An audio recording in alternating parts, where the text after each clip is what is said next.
పదోసారి సీఎంగా నితీష్ అంటూ బీహార్ ముఖ్యమంత్రిగా నేడు ప్రమాణం. పాట్నాలో ఉదయం 11:30 గంటలకు కార్యక్రమం. పీఎం మోడీ, కేంద్ర మంత్రులు, ఎన్డీఏ సీఎంల హాజరు.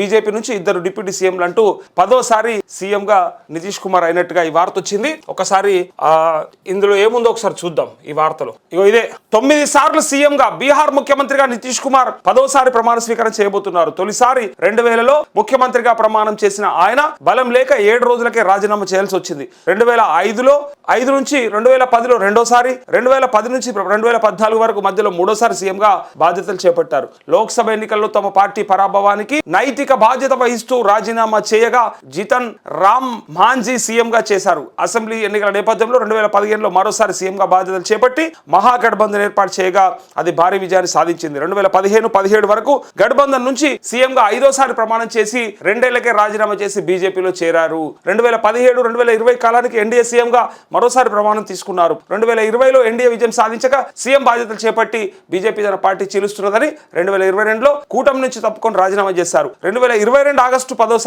8వ సీఎంగా ప్రమాణం చేశారు. 2024 జనవరి 28న రాజీనామా చేసి మళ్ళీ ఎన్డీఏలో చేరి 24 ఏళ్లలోనే ఆయన 9వ ముఖ్యమంత్రిగా ప్రమాణ స్వీకారం తీసుకున్నారు. ఎన్డీఏ కూటమిలో భాగంగానే తాజా ఎన్నికల్లో అద్భుత విజయాన్ని సాధించి నేడు 10వ ప్రమాణ స్వీకారం చేయనున్నారంటూ సుదీర్ఘ కాలం పాటు పనిచేసినటువంటి సీఎంలు ఎవరెవరు అనేది ఒకసారి మనం చూడాలి. పవన్ కుమార్ చామ్లింగ్ సిక్కిం 24 ఏళ్లట. నవీన్ పట్నాయక్ ఒడిస్సా 24 ఏళ్లు. జ్యోతి బసు పశ్చిమ బెంగాల్ 23 ఏళ్లు. గెగోంగ్ అపాంగ్ అరుణాచల్ ప్రదేశ్ 22 ఏళ్లు.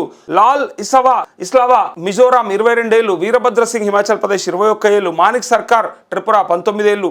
నితీష్ కుమార్ బీహార్ 19 ఏళ్లు. కరుణానిధి తమిళనాడు 18 ఏళ్లు. ప్రకాష్ సింగ్ బాదల్ పంజాబ్ 18 ఏళ్లు. 20 ఏళ్లు. దశాబ్దాలుగా ఒక్క మనిషి ముఖ్యమంత్రిగా పనిచేసినటువంటి ఈ లెక్క. ఈ సుదీర్ఘ కాలం పాటు ఎవరెవరు పనిచేశారు అనేది లెక్క అయితే ఈయన మాత్రం 9 సార్లు సీఎంగా చేసిండు. ఈసారి అయితే 10వ. ఇలా పాట్నాలో 11:30 గంటలకి ప్రమాణ స్వీకారం ఉంది. మొత్తానికి ఆయన 10 సార్లు ముఖ్యమంత్రి అయింది అనేది ఇక్కడ ఈ వార్త యొక్క సారాంశం. అయితే ఇందులో ఒక్కసారి చూడండి, అధ్యక్షుడు నితీష్ కుమార్ జనతాదళ్ అధ్యక్షుడు నితీష్ కుమార్ 10వ ముఖ్యమంత్రి ప్రమాణ స్వీకారం చేయనున్నారు. నేటి ఉదయం 11:30 గంటలకు పాట్నాలోని గాంధీ మైదాన్లో ఘనంగా నిర్వహించిన కార్యక్రమంలో ఆయన ప్రమాణం చేస్తారు. ఆయనతో పాటు బీజేపీ నుంచి 2 ఎమ్మెల్యేలు ఉప ముఖ్యమంత్రిగా ప్రమాణం తీసుకునే అవకాశం ఉంది. ఈ కార్యక్రమానికి ఎన్డీఏ నుంచి అతిరథ మహారథులు హాజరవుతున్నారు. ప్రధానమంత్రి నరేంద్ర మోడీ, కేంద్ర మంత్రి అమిత్ షా, రక్షణ మంత్రి రాజ్నాథ్ సింగ్, విద్యాశాఖ మంత్రి ధర్మేంద్ర ప్రధాన్, జేపీ నడ్డా సహా పలువురు కేంద్ర మంత్రులు, ఎన్డీఏ పాలిత రాష్ట్రాల 11 మంది ముఖ్యమంత్రులు ఈ కార్యక్రమానికి రానున్నారంటూ ఆంధ్రప్రదేశ్ ముఖ్యమంత్రి చంద్రబాబు నాయుడు కూడా నితీష్ కుమార్ ప్రమాణ స్వీకారోత్సవానికి హాజరవుతున్నారు. BJP MP Manoj Tiwari, folk singer, అట్లే బీజేపీ ఎమ్మెల్యే మైథిలి ఠాకూర్లు ఈ కార్యక్రమంలో పాటలతో అలరించనున్నారు. అట్లే మొత్తంగా ఎన్నికల రాష్ట్రాలకు సంకేతాలు ఇచ్చేలా ఈ ప్రమాణ స్వీకారం కార్యక్రమంలో ఎన్డీఏ తన బల ప్రదర్శన చేయనుంది అంటూ ఇక్కడ మొత్తానికి ఆయన 10 సార్లు చేసినటువంటి ప్రమాణ స్వీకారాల గురించి ఈ వార్త. సరే, ఇది ఇట్లుంటే మన రాష్ట్రం కద్దాం. బీహార్కి మనోళ్ళు పోయి ఏం చేశారంటే మీకు యాదకుండాలి. నేను ఒక్కసారి కాదు 10 సార్లు చెప్పుంటా. గతంలో చాలా వీడియోలు ఉంటాయి, మీరు చూడండి.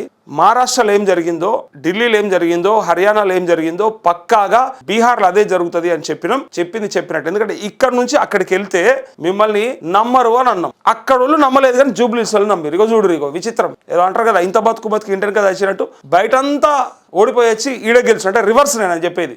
బయట అంతటా కాంగ్రెస్ ఓడిపోతూ ఉంటే ఇక్కడ మాత్రం కాంగ్రెస్ని గెలిపించారు జూబ్లీస్ ప్రజలు. నిజంగా చూడండి ఒకసారి. మనం అక్కడంతా తెలుగోళ్ళు లేరా, తెలుగోళ్ళు వినరా, ఇక్కడ నుంచి అక్కడ చెప్పేటోళ్ళు లేరా, వాళ్ళంతా తెలుగు రాష్ట్రాల్లో ఏం జరుగుతుందో తెలుసుకోరా అని అంటే వాళ్ళు తెలుసుకోరు బరాబరే. మన 2 కిలోమీటర్ల దూరంలో ఉన్న జూబ్లీస్ ప్రజలు తెలుసుకోలేకపోయారని విమర్శలు వస్తూ ఉన్నాయి. ఇవన్నీ చూసిన తర్వాత బీహార్లో ఏవైతే అయిందో దాన్ని బట్టి చూసిన తర్వాత అట్లాంటి మాటలు వచ్చినాయి.